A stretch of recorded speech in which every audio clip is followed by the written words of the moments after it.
Shalom dalam kasih Kristus. Puji Tuhan, kita dapat bersama lagi pada kali ini bersama saya Elis Kadal untuk kita bersama-sama membuat renungan pada kali ini. So, mari kita sebelum kita bermula lebih seterusnya, mari kita berdoa.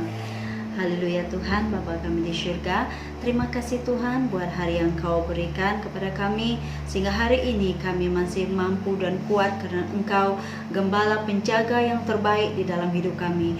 Bapa kami di syurga, biarlah nama-Mu dimuliakan, nama-Mu ditinggikan selagi Tuhan hayat kami ada. Bapa, kami serahkan Tuhan saat ini ke tangan Engkau. Kami serahkan diri kami Tuhan, biar Engkaulah yang menyucikannya, biar Engkaulah memimpin kami. Biarlah words yang datang, semuanya datang daripada Engkau Bapa. Bapa, lindungi kami di sebalik salib-Mu Bapa. Biarlah Tuhan, nama-Mu Tuhan ditinggikan, dipuji, sebab Engkau Allah yang termanis, termegah, terindah di dalam hidup kami. Allah Bapa kami di syurga, kami mengucap syukur Tuhan. Datanglah Roh Kudus di tempat ini. Terima kasih Yesus, terima kasih Yesus. Di dalam nama Engkau kami berdoa. Amin.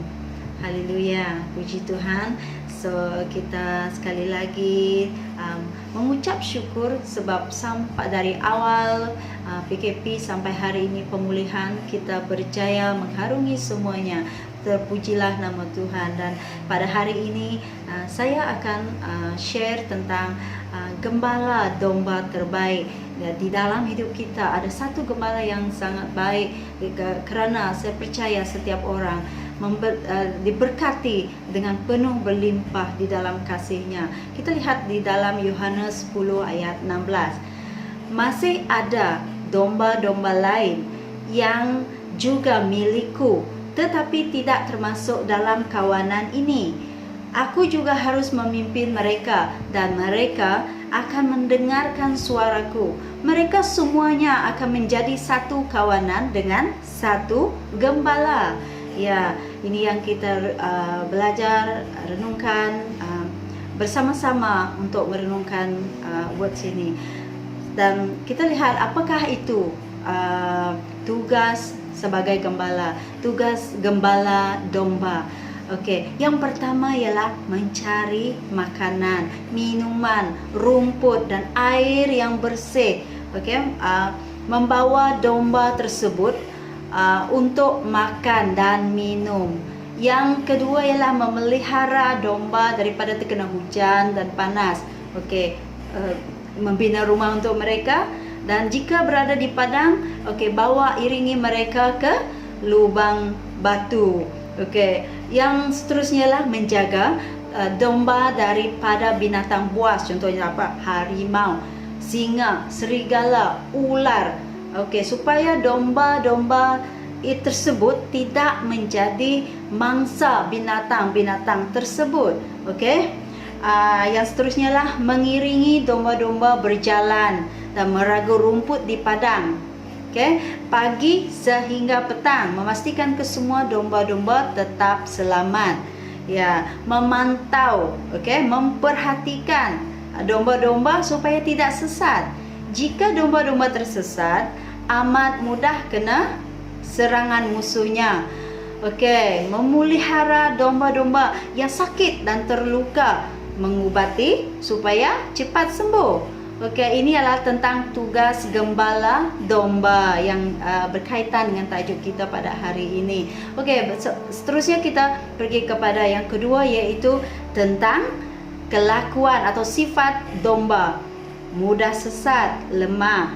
So, domba tidak mempunyai senjata anggota badan, okey, untuk berlawan. Okey, senjata seperti gigi, okey, gigi menggigit, boleh ataupun boleh bertukar warna mengikut sesuatu tempat, atau mata yang terang supaya dapat melihat penglihatan dari jauh, dan ataupun telinga yang tajam dapat mendengar suara lalu menyembunyikan diri. Domba tidak mempunyai semuanya ini, okey, senjata untuk berlawanlah dengan musuhnya. Okey, dan domba tersebut tidak pandai membersihkan dirinya. Dia memerlukan penjaga memotong bulunya. Tidak tahu beza antara rumput yang bagus untuk dimakan. Dan seterusnya tidak tahu beza air yang bersih dengan air yang kotor. Itu adalah sifat-sifat domba. Dan kita melihat kepada ayat 14 dan 15, okey? 14 dan 15. Yesus berkata tentang dirinya, "Akulah gembala yang baik, sebagaimana aku mengenal Bapa, begitu juga aku mengenal domba-dombaku, dan mereka pun mengenal aku. Aku mengorbankan nyawa untuk mereka." Ini tentang Yesus, bagaimana Yesus menjadi gembala yang baik. Bagaimana Allah menjadi gembala yang baik? Okey, jika kita tidak tinggal bersama Allah, kita seperti domba yang tiada penjaga. Bagaimana Allah menjadi gembala yang baik? Dia menjaga, memastikan kita selamat, keperluan kita mencukupi selama kita ada di bumi ini. Contoh ibu bapa, kita melihat di persekitaran kita, ibu bapa menjaga anak-anaknya sampai dewasa. Apabila anak-anak tersebut dewasa, mereka memberi sampai dewasa, mereka menyediakan keperluan anak-anak sampai anak tu boleh berdikari, meneruskan hidup. Begitu juga Allah menjaga kita. Allah menjaga kita dengan kasih yang terindah. Dia penolong bersama kita. Dia selalu menolong kita. Dia tidak meninggalkan kita sendirian. Badai ataupun krisis seperti sekarang, contohnya kita melihat kepada Alkitab. Kita mengambil contoh daripada, ada banyak contoh di dalam Alkitab. Kita melihat yang contoh dengan Nabi Daniel, di dalam bab 3, dalam bab 6, bagaimana Nabi Daniel dibuang ke dalam api, tetapi tidak hangus sebab Tuhanlah yang menolongnya. Yang kedua ialah bagaimana dia dibuang ke lubang singa, Tuhan menolong juga. Begitu juga kita dalam kehidupan seharian, Tuhan ada menolong kita daripada hal-hal yang kecil sehingga yang besar. Tuhan bersama dengan kita. Dia memelihara. Bagaimana? Contohnya kita sekali lagi mengimbas kepada Alkitab. Kita melihat bagaimana Naomi, kematian suami dan anak-anak. Tetapi kan pada masa yang sama Tuhan mengirimkan atau menantunya yaitu Ruth, dan mereka berpindah ke Moab. Allah memberikan penghiburan daripada Ruth sebagai teman Naomi tersebut, dan kita juga pada hari ini kita melihat kehidupan kita hari ini. Kadang-kadang kita tidak perasan ataupun perasan dan bersyukur juga sebab Tuhan mengirimkan orang tertentu untuk memberikan kita kekuatan, untuk memberi kita kekuatan ataupun penghiburan dikala kita dalam kesusahan, kesulitan ataupun kita kecewa, dan dialah yang memimpin kita ke jalan yang diberkati supaya kita tidak salah pilih jalan. Seperti yang kita tahu kan, dari awal pandemik kita melihat, kita mendengar berbagai perkara yang tidak bagus. Kita dengar kesukaran, bagaimana ada yang kehilangan pekerjaan, gaji dipotong, dan juga kita mendengar ada yang kehilangan anggota keluarga dan sebagainya, seperti perniagaan ditutup, dan semuanya satu keadaan yang sangat membuatkan kita kecewa. Ya, kita boleh kecewa, tapi jangan terlalu lama. Kita boleh tertekan, tapi bangkitlah cepat sebelum kita jatuh. Sebab apabila kita jatuh, kita sangat-sangat tidak dapat berdiri. Kita pandang kepada Tuhan, bagaimana Dia gembala yang baik menuntun kita. Bagaimana Allah memimpin kita melalui firman-Nya. Di waktu-waktu yang sukar, bacalah firman-Nya. Di waktu-waktu yang senang, mari memuji Dia. Dalam apapun keadaan kita, puji Dia, sembah Dia, baca firman-Nya. Ya, firman-Nya setiap hari, dan dari firman-Nya kita dikuatkan. Yang kedua, melalui teman. Kita boleh contohnya daripada leader kita, orang yang berpengalaman di dalam iman mereka, sharing mereka tentang kehidupan mereka dan adventure mereka bersama dengan Tuhan. Begitu juga apa yang berlaku di sekitaran kita. Contohnya sekarang kita sudah boleh keluar. Sebelum ini kita di dalam rumah. Itulah masa saat-saat yang sangat indah bila kita ada masa bersama dengan Tuhan. Bagaimana Tuhan memimpin kita dari sepanjang PKP ini, dan seterusnya. Tuhan mengajar kita itu apabila kita selalu bersama dengan Tuhan. Tuhan memberikan kita kawan yang sangat intim dengan kita, yaitu Roh Kudus. Jadi dengarkanlah Roh Kudus, sebab dialah yang akan menjadi supporter kita, dialah yang akan menjadi kekuatan kita. Dan saya percaya juga dalam kehidupan kita seharian, kitalah terus menjadi yang terbaik, kerana kita ada gembala domba yang terbaik. Dia tidak akan membiarkan kita. Allah adalah penjaga, gembala terbaik sepanjang musim hidup kita, dari fasa ke fasa, dari krisis ke krisis. Dia tidak pernah meninggalkan kita.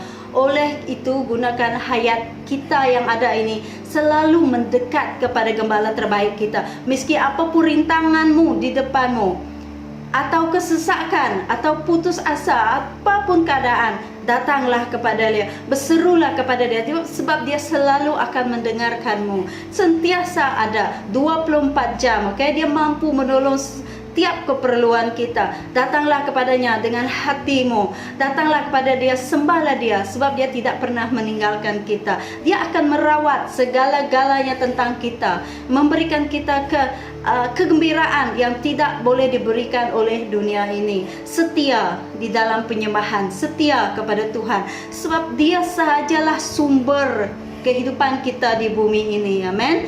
Dialah yang memberikan kita kekuatan. Segala isi bumi ini miliknya, apalagi kita. Mari kita datang kepada Tuhan, serahkan apapun keadaanmu, apapun situasimu, hanya Dia sajalah yang dapat menguatkan kita. Amin. Mari kita berdoa kepada Pencipta kita, kepada Gembala domba kita. Dialah Yesus, Allah yang luar biasa. Amin. Mari kita berdoa untuk penutup, yaitu sebelum kita berdoa, mari kita lihat sekali lagi. Saya membawa Anda untuk melihat ayat yang terakhir, ialah Mazmur 145 ayat 18. Tuhan dekat pada setiap orang yang berseru kepadanya, pada setiap orang yang berseru kepadanya dalam kesetiaan. Marilah kita datang kepada Tuhan, setia bersama Tuhan. Tuhan pasti membuka jalan-jalannya pada akhir